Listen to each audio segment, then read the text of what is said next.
Got the joint. Mic stand is good. Shukran. Shukran. I mean, That's one. MashaAllah. it's light. You normally put like MashaAllah. 4 joints on you. Allah understand. How's Abdullah? He's in the hospital, man. What happened? He got observed. Subhanallah. Oh, yes, sir. Subhanallah. Yes, sir. God for him. Yes, Allah. I mean, Serious, too.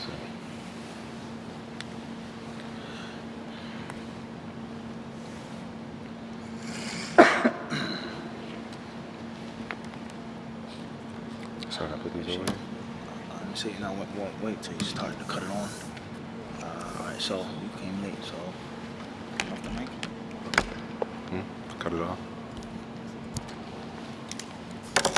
Sure. You're 20 minutes late. 15 minutes late. So 1:05.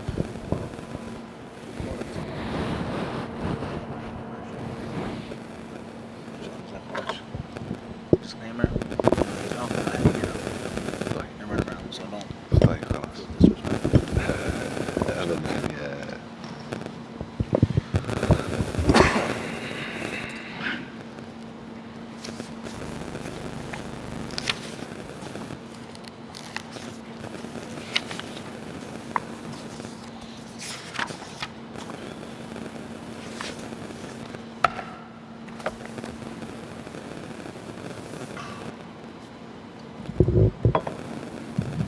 You ready?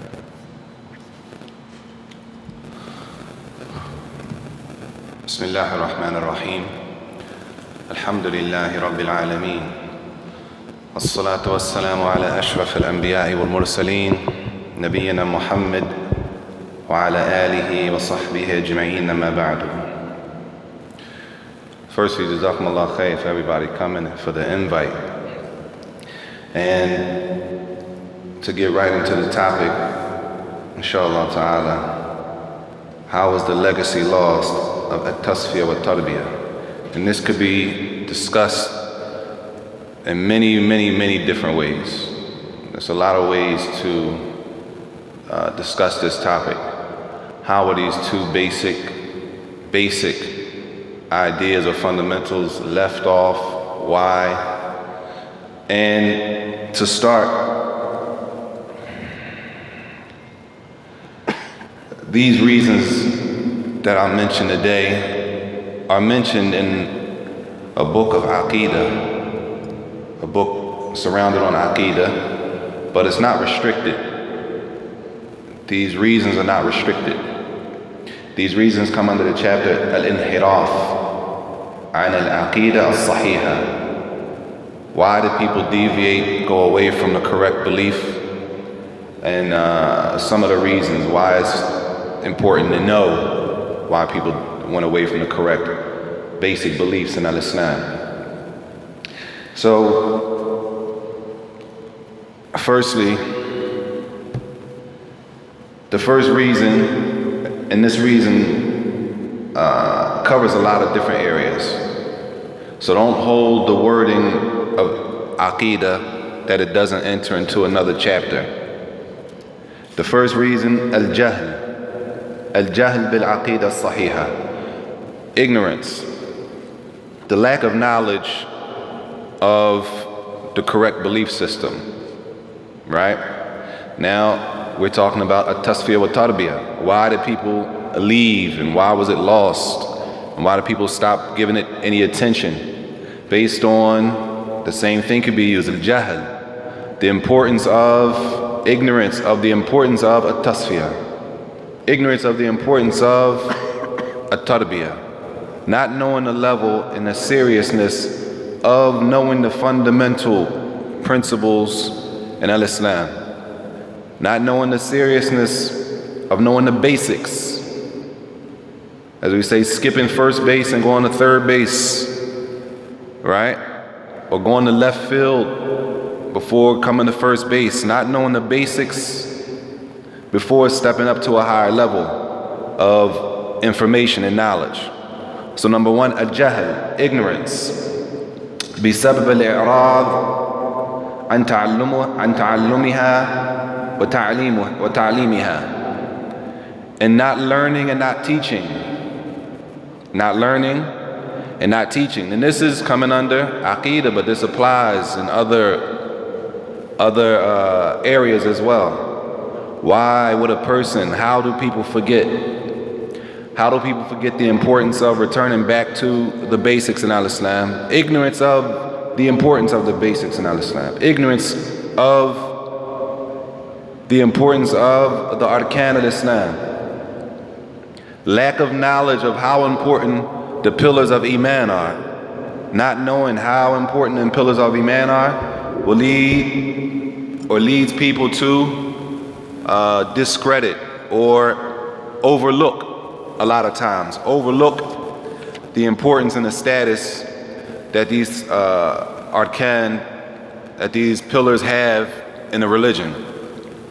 Number one, by not learning.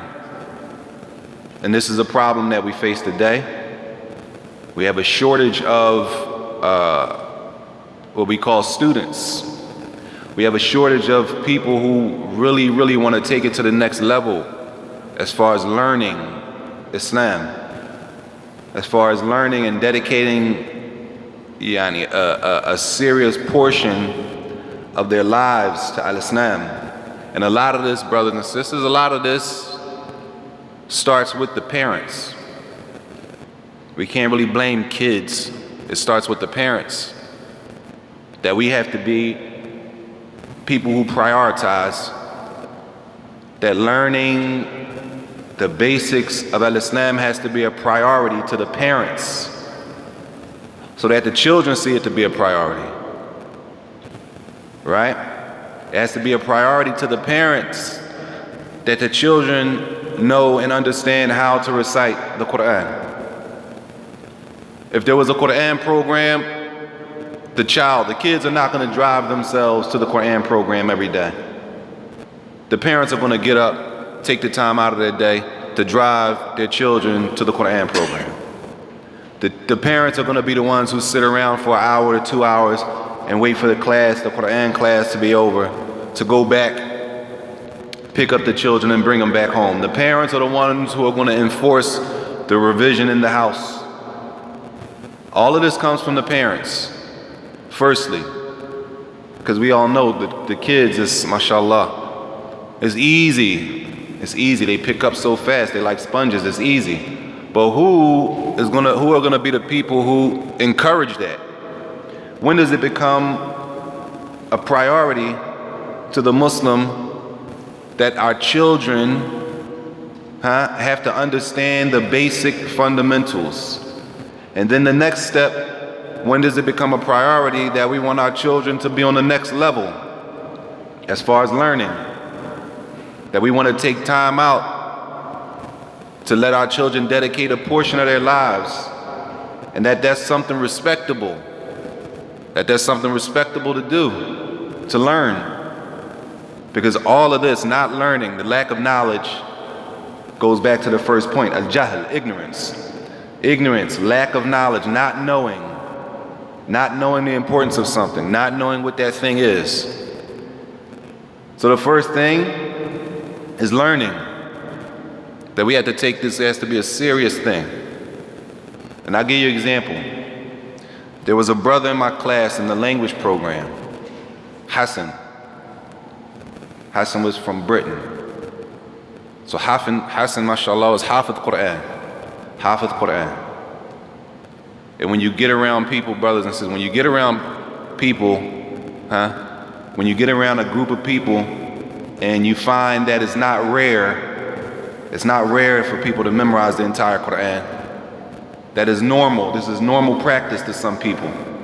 It may not be normal practice to some of our communities, but in some areas it's normal practice. Normal. That one brother from Senegal, Ahmed, one of my classmates, I asked him, I said, Ahmed, how many people, Ahmed was a Hafidh, how many people, Ahmed, in your country, how many people memorize the Quran? Do you have a lot of Hafadh? He looked at me like I was crazy. He said, that's not the question where I'm from. The question where I'm from in the classroom is not how many people memorize the Quran. The question where I'm from is how many of you didn't memorize the Quran, because it's the minority. The minority didn't memorize, not the majority. See, we do the opposite. We want to know who from amongst us, because it's maybe how we can count them on a finger usually. Who memorized the Quran? Raise your hands. Entirely. So it's the opposite there. The question there is who didn't memorize the Quran. That has to be important. It has to be important to the parents, which goes back to the first brother, Hassan. Hassan hafid Quran. So I asked him, how'd you do it? How did you do it, Hassan? This is my question, my personal question. I like to know what was the tariqah, or how did you do it? And this is for the parents. Parents, are we at this level? Is it a priority to us based on this? He said, my father took me out of school when I was 10. Took me out of school. His father was a school teacher. My father took me out of school when I was 10. And he sent me to sit with a sheikh 5 days a week, or 6 days a week. I went and sat with a sheikh 6 days a week, and I did my Quran lesson. I finished in 2 years, khalas. 2 years I finished, I went back to school. He said when he went back to school, 2 years. 2 years. He said when I went back to school, it was like I didn't miss anything. I didn't even lose a beat as far as the information that they covered in school. It wasn't Hassan's choice. It wasn't his decision. His father saw it to be a priority that his son memorized the Quran, the book of Allah Jalla wa Ala. And his father chose to make a decision. He took his son out of school, sat him with a sheikh. The 2 years he finished, he sent him back to school. It's a priority with the parents. Learning has to be a priority with the parents firstly. That's one thing, learning, which shows, brothers and sisters, it's not, or it has to be something starting from the top, as we say, and trickle down. It has to be a priority to the parents first, that our children should be learning. Just like they can learn everything else with quickness, surah. They learn how to work tablets in 20 minutes. Cell phones, 10 minutes, they got it down to a science. Same thing. They have the ability, but what are the priorities based on the parents? Number one, learning. After learning, the second thing he said, and this comes under the first point of ignorance. The first point of ignorance in leaving off learning and leaving off teaching. Leaving off learning and leaving off teaching. Not learning is a problem, and also not teaching is another problem. That if a person reaches the level where they benefited, then at the same time, parents, we should encourage our children to teach someone who doesn't know, to teach the next person. We used to say, each one teach one. That once we learn, or once the child learns, that it's a benefit for them to teach someone else. Not that everybody piles up all the information, all the knowledge, that they don't teach anybody. Right? And I'll give you another example, because these examples are real life. It's real life. And just for clarity purposes, Hassan wasn't Arab. He wasn't an Arab. So don't say he already knew Arabic. His father took him out, sent him to memorize Quran. He finished in 2 years, not an Arab. Struggled in the Arabic program. He struggled in the Arabic program. He struggled. And that's why I asked him, because he was a hafiz. I said, Hassan, if you memorize the Quran, you don't know this word. I thought you might know this. He said, no, I don't really understand it. He struggled. So we don't have the excuse of we're not Arabs. We can't remember, we're not Arabs. It's not an excuse. It's not an excuse. Another real live story. And this is to show you that it has to be from the top down. Our priorities have to be in line, in order. That there was a Quran program. Most of the students didn't speak, they weren't Arabs. Don't even speak Arabic, didn't even speak Arabic. Couldn't speak Arabic, couldn't read Arabic. Everybody has their own language for the most part. The program that they sit and they learn to read. So let's just say, for example, what's his name? Is this your son? What's your name? Yeah, you. What's your name? Huh? Abdullah. I can't hear you, Sheikh. Abdurrahman. Tayyib. Abdurrahman. And what's your name? Hamza. Tayyib. In the circle, Abdurrahman comes on Monday. Abdurrahman, he started on Monday. Tayyib. Abdurrahman finishes 3 pages of the lesson, of the book so far. Tayyib. The next Monday, Hamza comes. Hamza starts the following Monday, 1 week later. 1 week later. Now this is a serious program. This program, the students don't move on unless they're ready to move on. So at this point, when Hamza comes, Abdurrahman is already 3 lessons ahead of him. Right? 3 zip. Abdurrahman, who's younger than Hamza, he's younger than Hamza. And I watched this with my own eyes, and I've seen it work. And neither one of them are Arabs. We don't have an excuse for not Arabs. Abdurrahman, on the following Monday, Hamza comes to start class. What does the teacher do? The teacher tells Hamza, how old are you, Hamza? 15. How old are you? 9. The teacher says, Hamza, go sit with Abdurrahman. He's going to teach you the first lesson. So now what does that mean?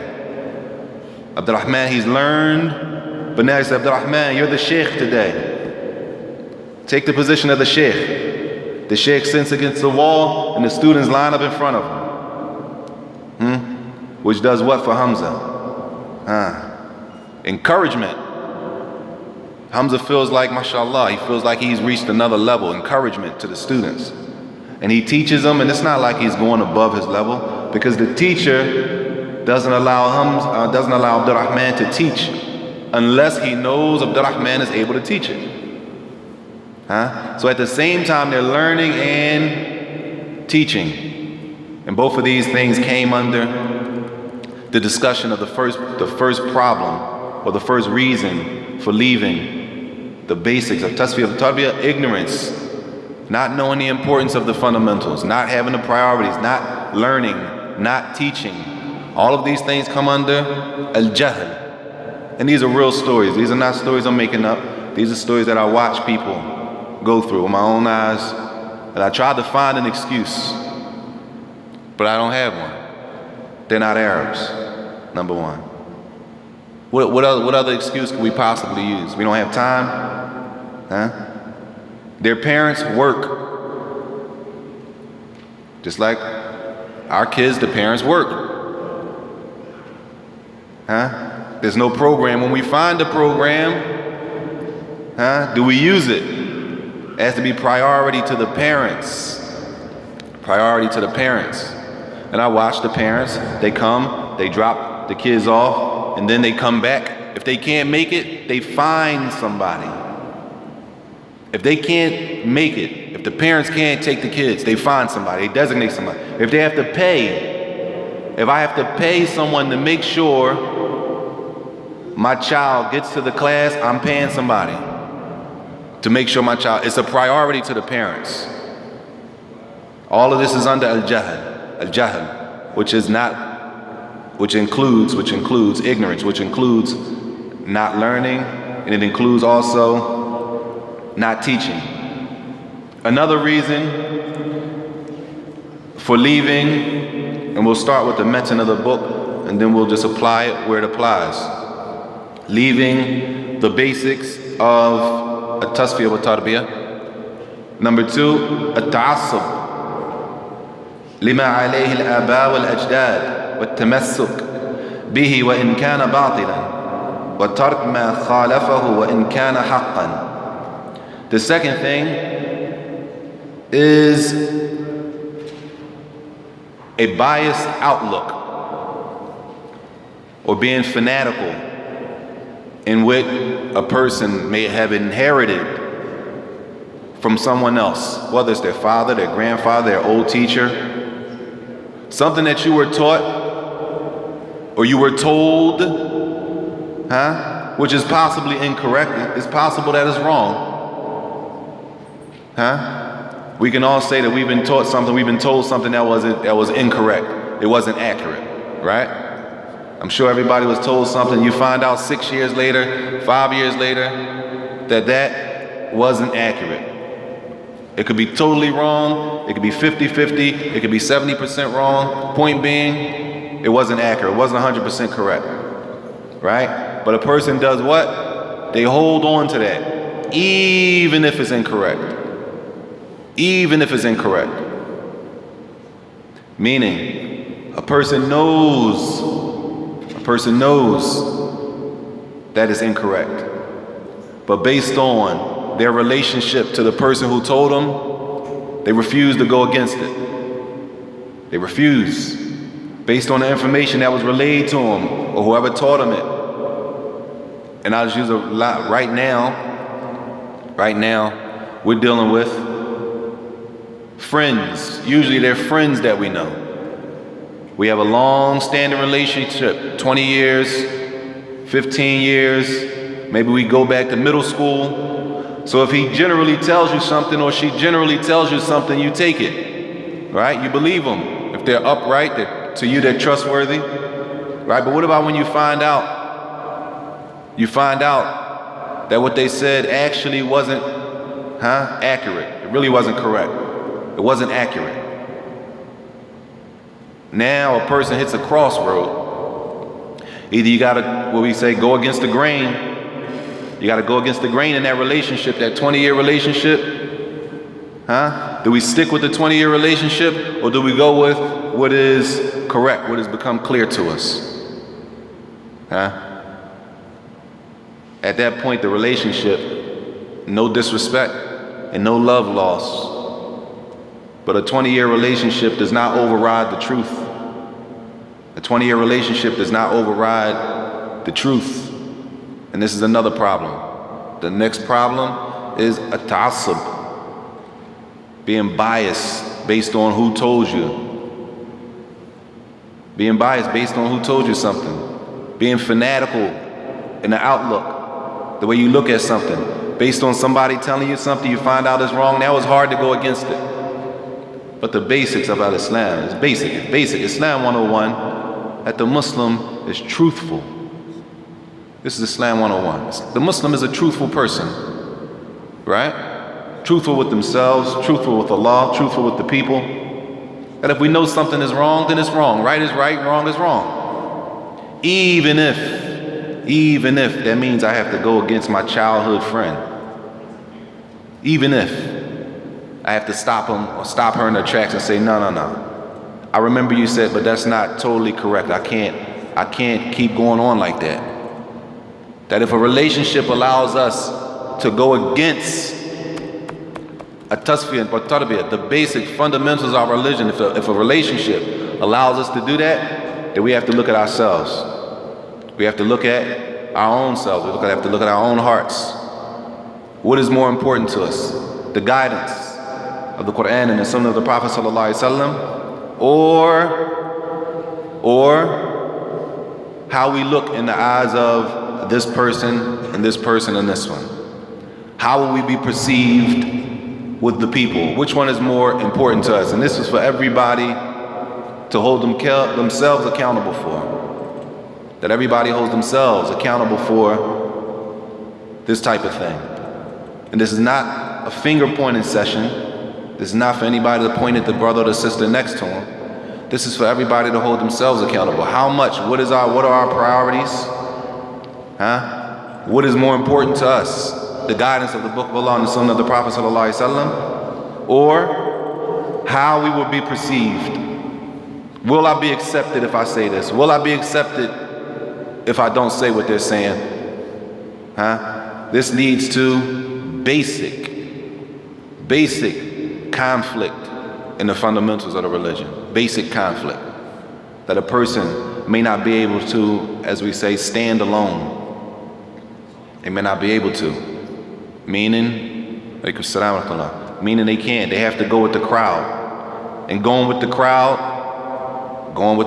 may possibly mean leaving off the basic commands that came in the Quran and in the Sunnah of the Prophet sallallahu alaihi wasallam. And this is for everybody to look at themselves, engage, and we'll mention one other one, as I won't make an infraction on my time. It says, number 3 and number 4. Number 3, التقليد الأعمى بأخذ الأقوال الناس في العقيدة من غير معرفة دليلها. And number 4, الغلو في الأولياء والصالحين وَرَفْعُهُمْ فَوْقَ مَنْزِلَتِهِمْ. Number 3, another reason that people leave these basic fundamentals, blind, following people, taking the statement of a person with no proof, leads you to do what? Leave off the fundamentals, the basic fundamentals. Number 4, al-ghulu, being extremism. Extreme when it comes to those people who are above you in knowledge. Being extreme when it comes to people who are more knowledgeable than you, and raising them above their level. Raising them above their level. And these things are going on right now, right in front of us. They're going on right in front of us. We raise people so far, so on such a pedestal that it's impossible. A person, they won't say it because they know they can't say it. Right? They know they can't say it. But the behavior is, it's impossible that he's wrong. It's impossible that he made a mistake. It's impossible. That's the behavior. He won't come out and say that. But this type of idea, this extremism, leads you to forget about the basics, the fundamentals. The basic fundamentals is called a rukn, arkan al-Islam, pillars of Islam. Because what? If any of the pillars in this building are not strong, what happens to the building? Is a question. If the pillars of the building aren't strong, what happens? The building falls. Arkan al-Islam, pillars of Islam. If the pillars of the religion with a person aren't strong, they're not thabit, how can the rest of their Islam be strong? If the pillars are shaky, then a person's Islam is shaky.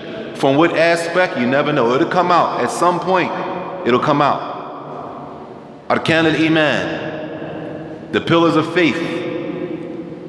Pillar, rukn, they're serious. These are serious. If we understand them and we give them the importance that they deserve, if we understand them and give them the importance that they deserve, everything else will be easy.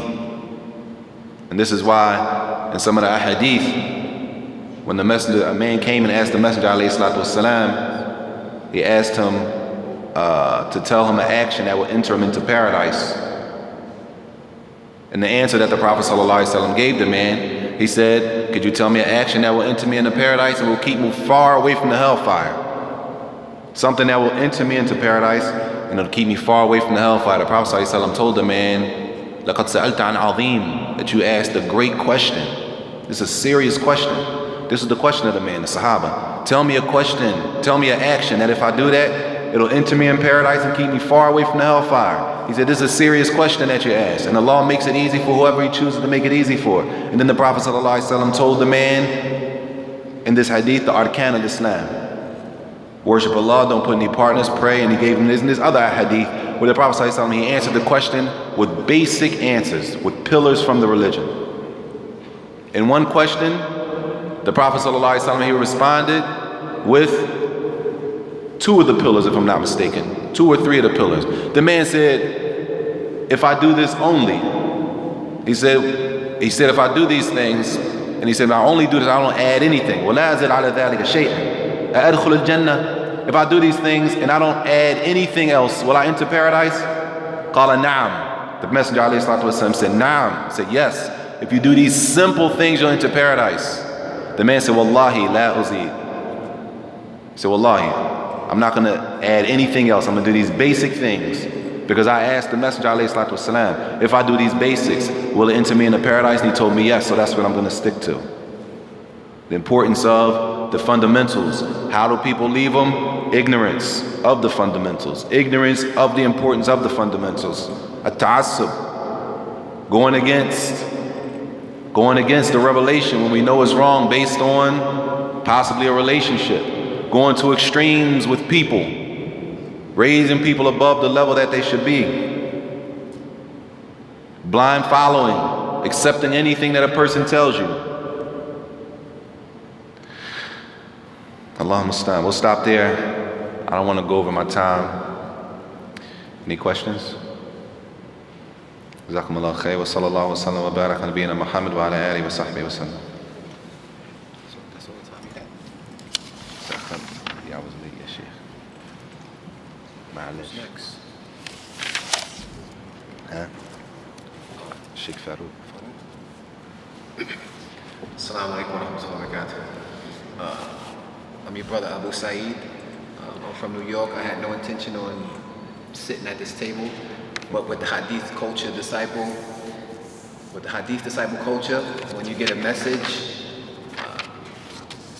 there's no refute. You can't refuse. So he just asked me to move the program along. So our next speaker is our Sheikh Abu Abdurrahman Farouk Post. I'm not sure what he's talking about, but he's here. The purity of theory. By our Sheikh Farouk Post.